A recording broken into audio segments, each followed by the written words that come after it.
Hello बच्चों, welcome to my YouTube channel. I hope आप लोग जहाँ भी होंगे मस्त होंगे, ज़बरदस्त होंगे और जिंदाबाद होंगे। आज का जो टॉपिक है जिसके बारे में हम लोग को पढ़ना है वो क्लास 9 चैप्टर से बिलोंग करता है। और किस चैप्टर से बेटा? मोशन चैप्टर से बिलोंग करता है। उस टॉपिक का नाम है जिसके बारे में आज हम लोग को पढ़ना है, that is the distance and displacement. Okay, बहुत बेसिक सा डिफरेंस होता है डिस्टेंस और डिस्प्लेसमेंट में, लेकिन कन्फ्यूज़न बहुत ज़्यादा होता है कि सर किसको डिस्टेंस कहें, किसको डिस्प्लेसमेंट कहें। लेकिन आज की क्लास अगर आप पूरा देखेंगे तो आपको आज के बाद कभी भी डिस्टेंस और डिस्प्लेसमेंट में कभी भी कन्फ्यूज़न नहीं होगा।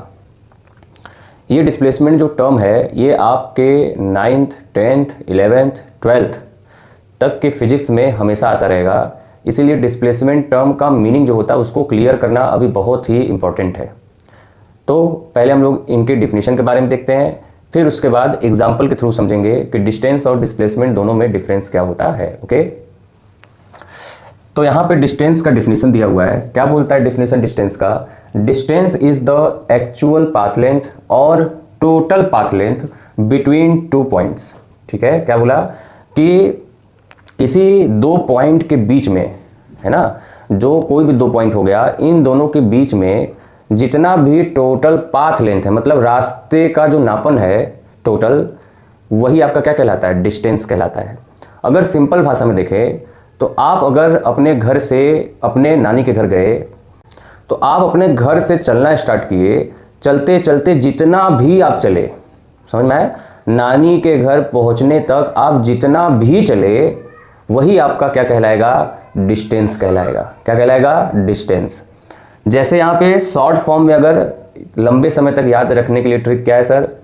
तो वही है, और कोई ऑब्जेक्ट टोटल कितना चला, कि कोई ऑब्जेक्ट एक पॉइंट से चलना स्टार्ट किया, किसी दूसरे पॉइंट तक उसको पहुंचना था, उसके बीच में वो कितना चला, कितना डिस्टेंस चला, कितना दूरी चला, वही क्या कहलाएगा? आपका डिस्टेंस कहलाएगा।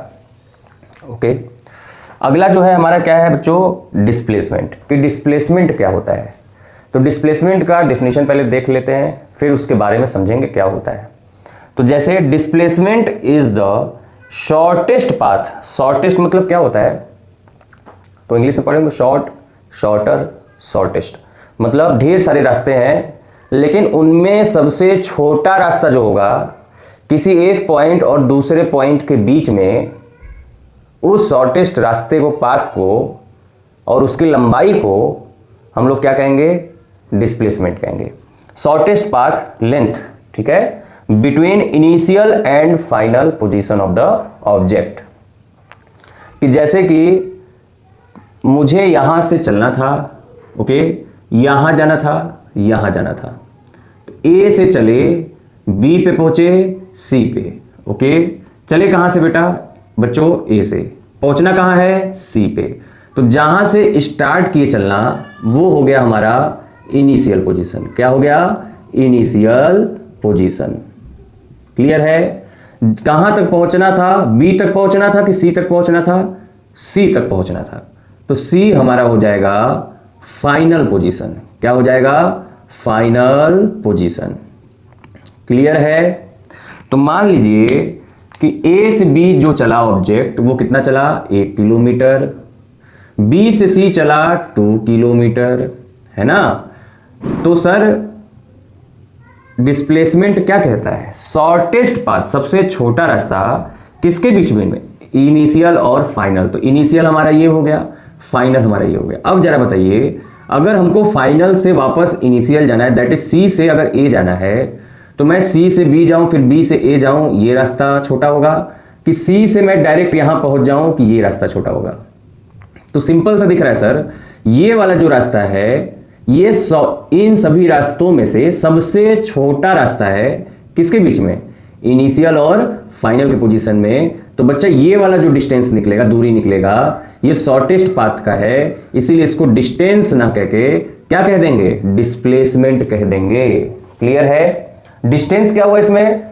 तो जहां से चालू किए और टोटल कितना चले। तो कितना चले साहब? पहले 1 किलोमीटर चले, फिर उसके बाद 2 किलोमीटर चले, तो टोटल चले कितना? टोटल चले 3 किलोमीटर। तो 3 किलोमीटर क्या हो जाएगा? डिस्टेंस।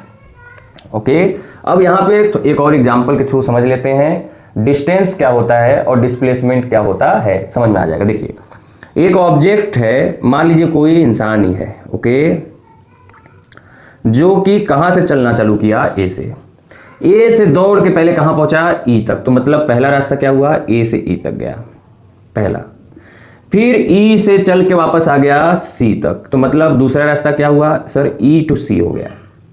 फिर सी से चला, फिर कहां पहुंचा, डी तक। तो तीसरा रास्ता क्या हो गया, सी से डी तक। मतलब फाइनल कहां के रुका, यहां पे आके रुका। इतना चल, ए से ई पहले चला, फिर ई से सी चला, फिर सी से डी। तो अभी लास्ट पॉइंट इसका कहां है बच्चों, तो डी पॉइंट पे आके रुक गया। अब जरा बताइए इसमें इस स्टूडेंट या लड़के का इनिशियल पोजीशन क्या होगा। तो सर चलना कहां से चालू किया, ए से, तो ये हो गया इसका इनिशियल पोजीशन। क्या हो गया, इनिशियल पोजीशन। कहां पे सब मोशन कंप्लीट करने के बाद कहां पे रुका, तो दिख रहा है सर डी पे रुका। तो डी क्या हो जाएगा बच्चों, डी हो जाएगा इस स्टूडेंट के लिए क्या, फाइनल पोजीशन। Final position. तो इस पूरे मोशन के लिए ये जो है A to E to C C to D, distance क्या होगा, तो डिस्टेंस क्या कहता है, कितना कोई ऑब्जेक्ट टोटल चला उसकी लंबाई, है ना।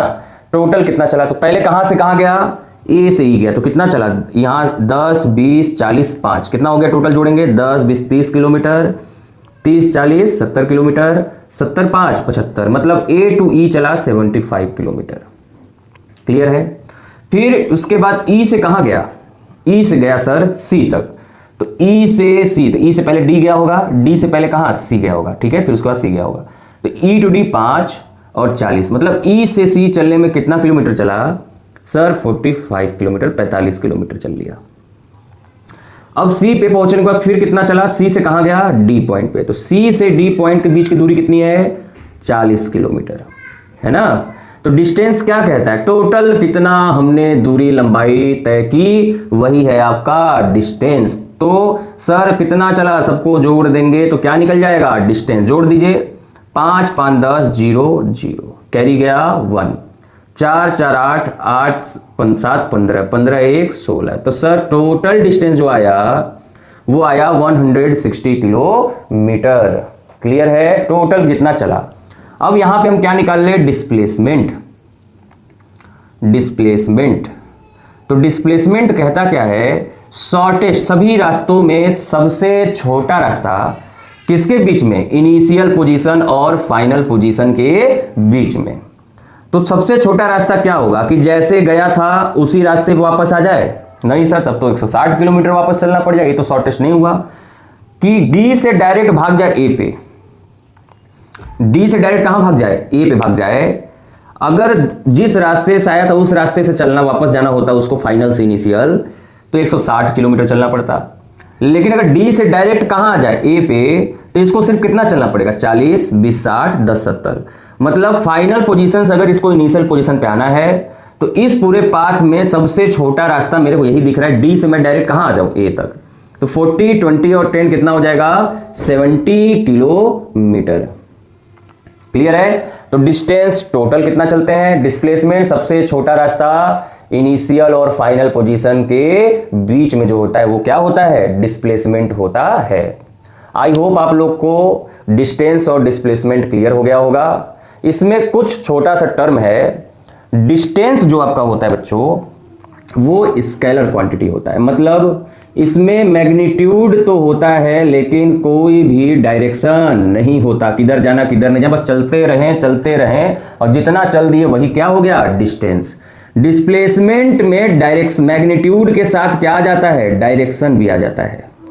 क्योंकि अगर डी से ई जहां ए वापस आना है तो हमको डायरेक्शन पता होना चाहिए कि इधर चलो कि इधर, तो हमको पता है कि हम इधर चलेंगे तभी सबसे छोटा रास्ता तय करेंगे। तो 70 जो हो गया आपका मैग्नीट्यूड हो गया, इधर का जो डायरेक्शन चलना है वो डायरेक्शन हो गया। इसलिए डिस्प्लेसमेंट कैसा क्वांटिटी है, वेक्टर क्वांटिटी होता है। डिस्टेंस और डिस्प्लेसमेंट दोनों का एसआई यूनिट जो होता है बच्चों वो होता है मीटर। क्या होता है, मीटर, जिसको स्मॉल m से रिप्रेजेंट किया जाता है। एसआई यूनिट मतलब इंटरनेशनल सिस्टम ऑफ यूनिट। तो अगर आपको क्लास समझ में आया हो तो प्लीज वीडियो को लाइक कीजिएगा, चैनल को सब्सक्राइब कीजिएगा। जय हिंद, जय भारत।